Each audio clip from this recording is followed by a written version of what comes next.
Assalamualaikum warahmatullahi wabarakatuh. Hai teman-teman, perkenalkan saya Hilsa Naralandra, NIM 215211291, Prodi Manajemen Bisnis Syariah.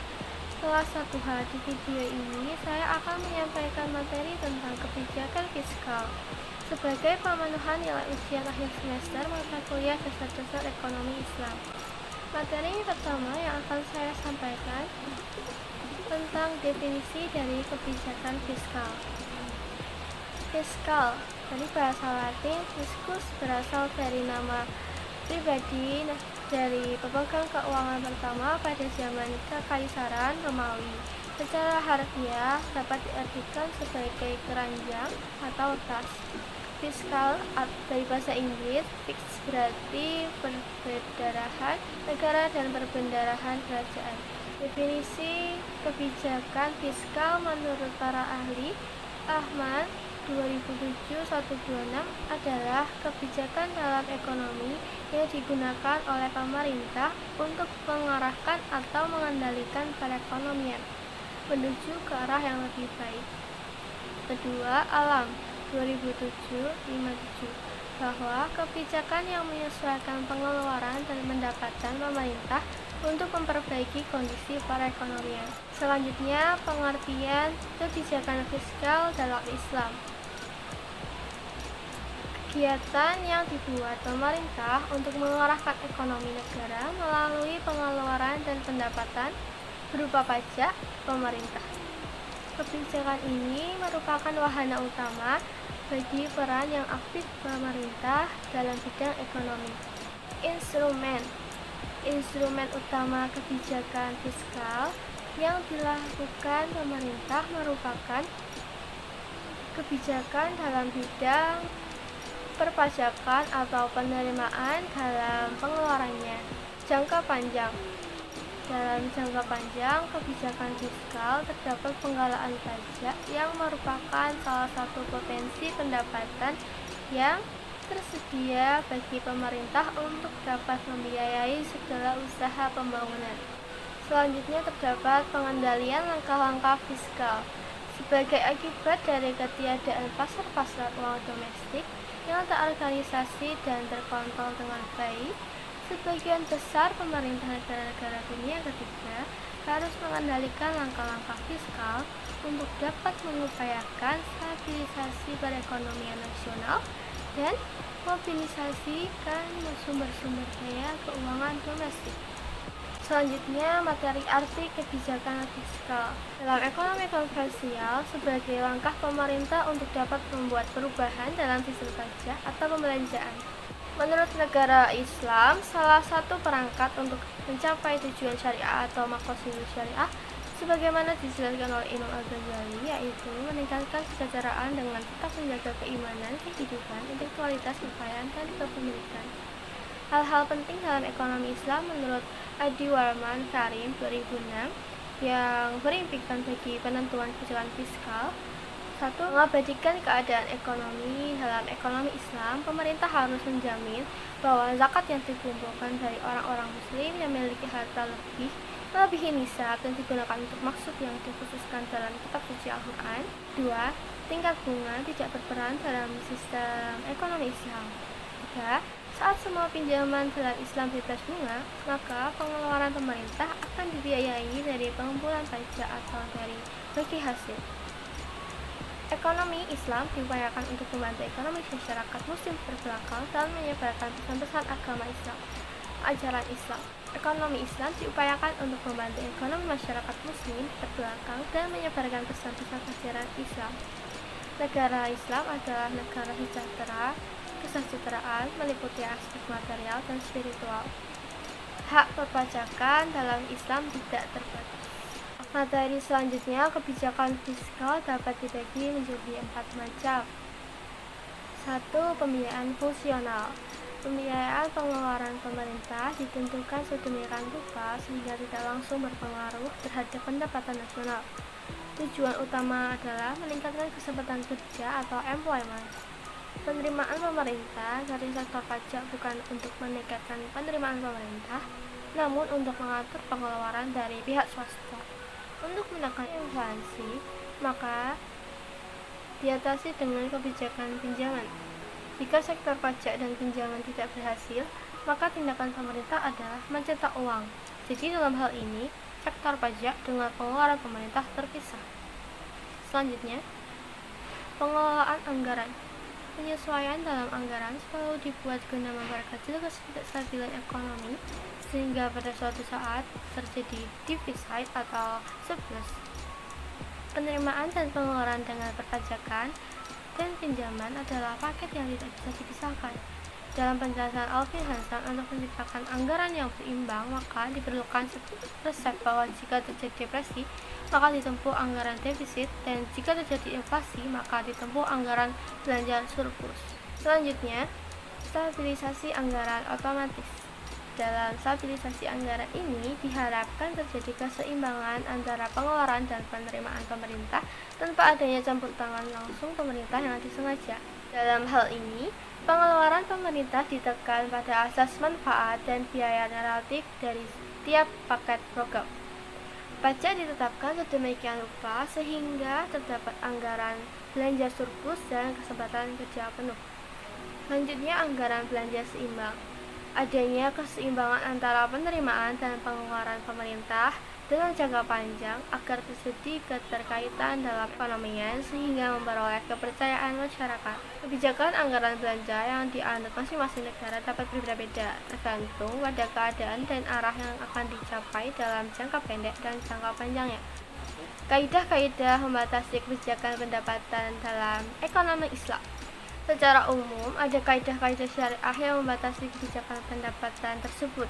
Haf 1999 berpendapat sedikitnya ada 3 prosedur yang harus dilakukan pemerintah Islam modern dalam kebijakan pendapatan fiskalnya dengan asumsi bahwa pemerintah tersebut sepakat adanya kebijakan pungutan pajak atau terlepas dari ikhtilaf ulama mengenai pajak. Selanjutnya, kaidah syariah yang berkaitan dengan kebijakan pungutan zakat.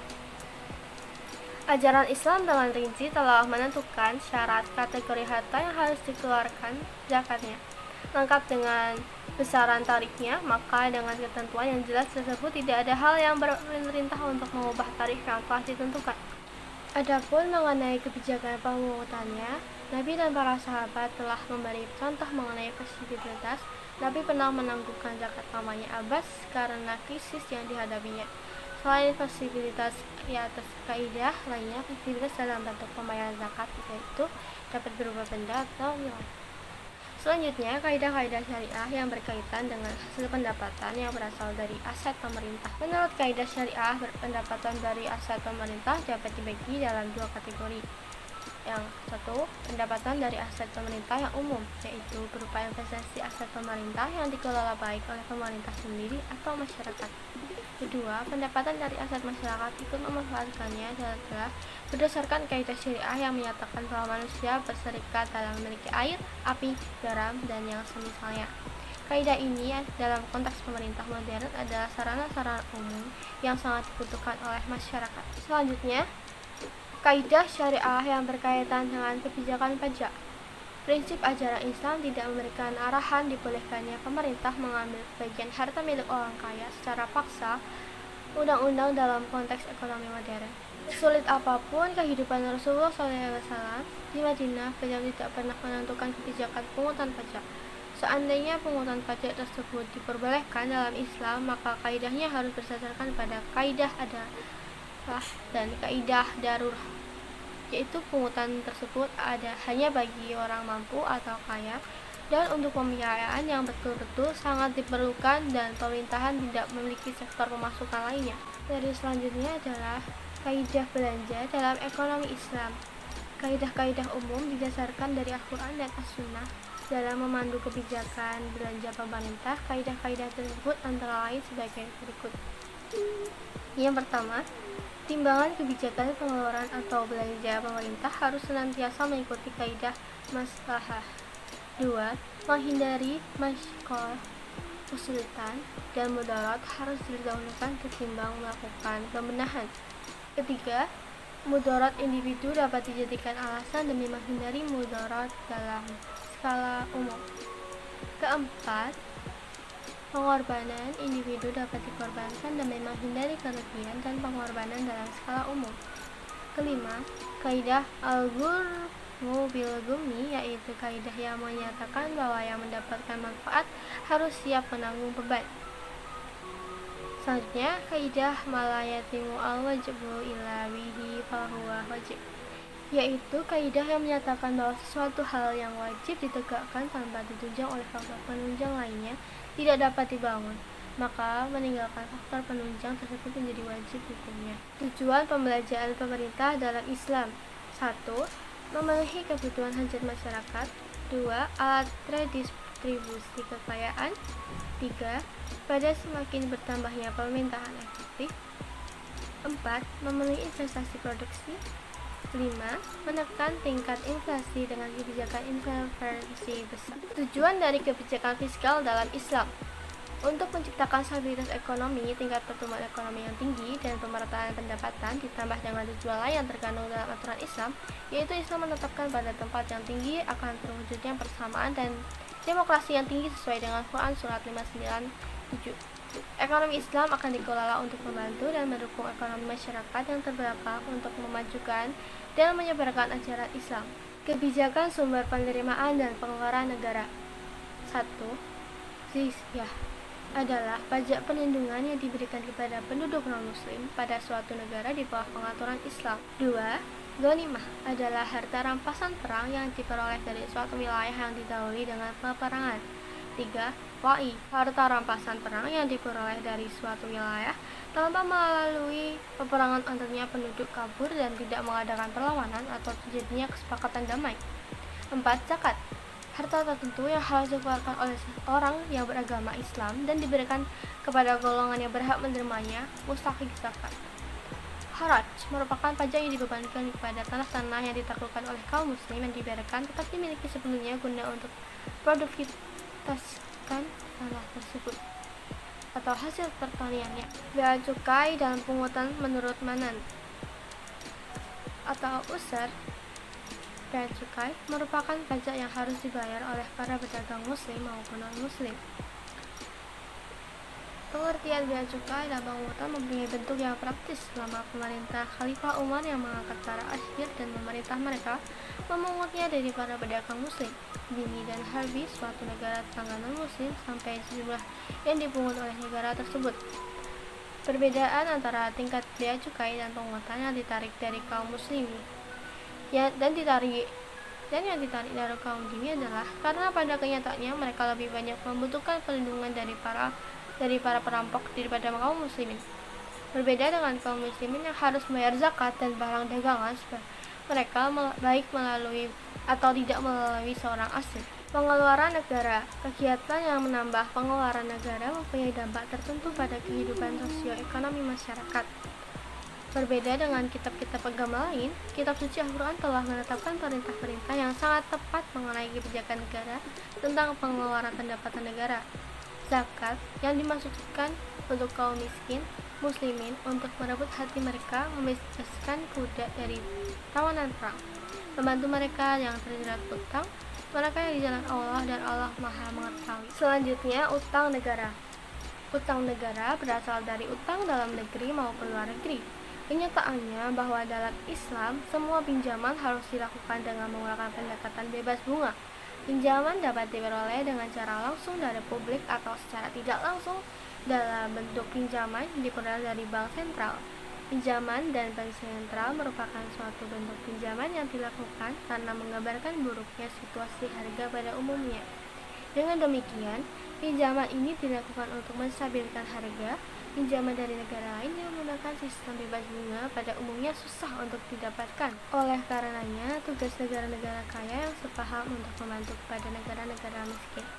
Sekian materi yang dapat saya sampaikan. Jika ada salah kata, saya mohon maaf. Wassalamualaikum warahmatullahi wabarakatuh.